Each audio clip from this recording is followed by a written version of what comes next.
¿Cómo fue tu trabajo para la Bienal de Lyon en Francia en 2011 y qué efectos tuvo?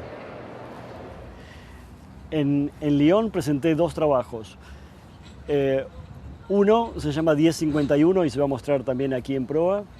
Es una videoinstalación en la que un reloj, mejor dicho, las agujas de un reloj juegan con el límite propuesto por la arquitectura. Eh, y después presentamos también un proyecto mucho más ambicioso en una fábrica abandonada en las afueras de Lyon, que se llamó Marienbad, y era la reproducción del jardín que aparece en la película Hace un año en Marienbad, de Alain Resnais, del año 61, creo.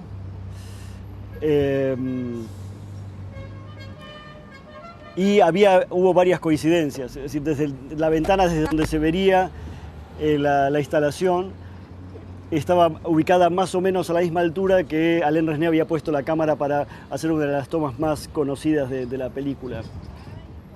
Lo que me interesó en esa presentación fue sobre todo hacer aparecer un jardín, como un jardín sumamente racional, un jardín francés, en el medio de un terreno baldío lleno de basura, absolutamente abandonado, de tal forma que pareciera ser como una especie de collage o fotomontaje, pero real, ¿no? Es decir, uno lo veía y sentía que eso había caído como si fuera una especie de ovni en ese terreno abandonado.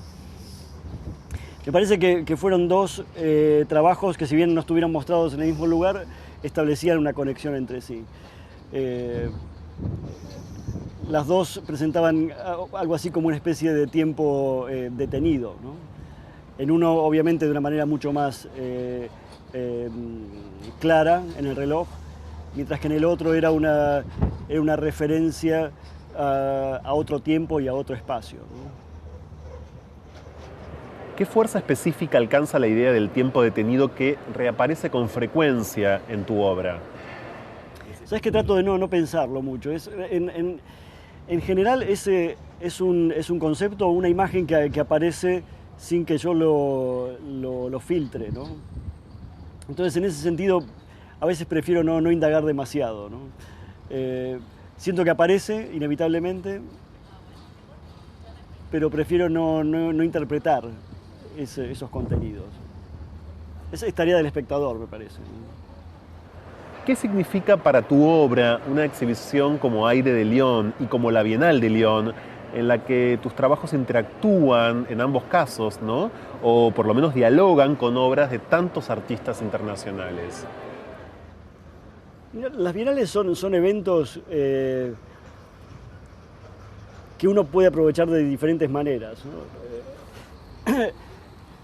Y depende mucho del estado en que uno se encuentre, ¿no? Si uno está abierto a establecer contactos con otra gente, a establecer nuevas relaciones, es fantástico porque uno habla con gente que viene de diferentes lados y se torna todo muy agradable y muy rico. Y otras veces uno se enfrasca en el trabajo y no quiere saber más nada del resto del mundo. Es extraño, ¿no? Porque uno viaja a hacer una muestra internacional y a veces uno está como encerrado, ¿no?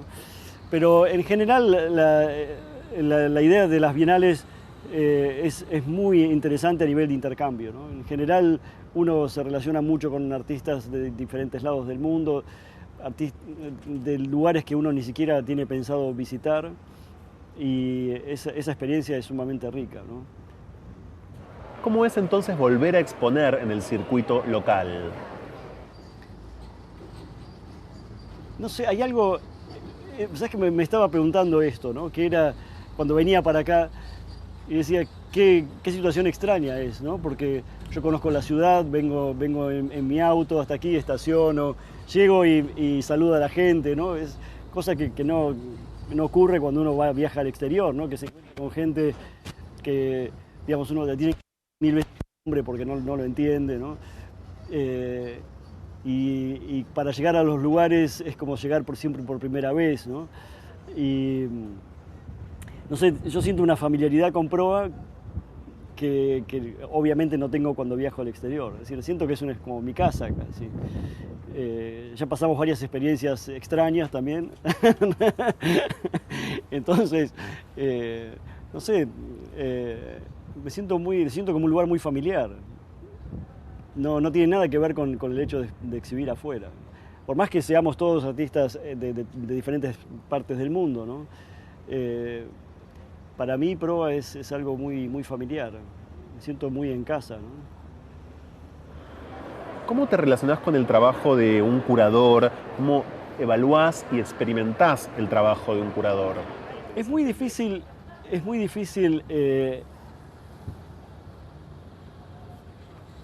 en un principio imaginar qué va a ser una Bienal, porque el curador sabe qué va a ser la Bienal. Entonces, uno puede leer textos, puede incluso hablar con el curador puede decirte cosas acerca de lo que va a ser la Bienal, pero la noción final es la que uno tiene cuando ve la muestra, ¿no? Y es ahí es cuando uno compara o pone en diálogo el texto que hizo el curador, el texto que es el fundamento de la Bienal, y lo que uno ve. Y este fue uno de los pocos casos en que realmente me sentí que había una conexión fuerte entre ese texto y la muestra, ¿no? Aparte que fue una Bienal muy rara para mi punto de vista, porque era una Bienal, como si dijera, una Bienal expresionista, ¿no? Una Bienal con mucha intensidad, con mucha presencia del yo del artista, es decir, con muchas expresiones subjetivas. Es decir, todo lo contrario de lo que sería una fría muestra de arte conceptual, ¿no? Me pareció muy emotiva y todo eso me hizo pensar mucho, sí, recordar el texto que había leído en un primer momento y lo reconocí lo que vi en el texto y eso me pareció muy bueno, ¿no?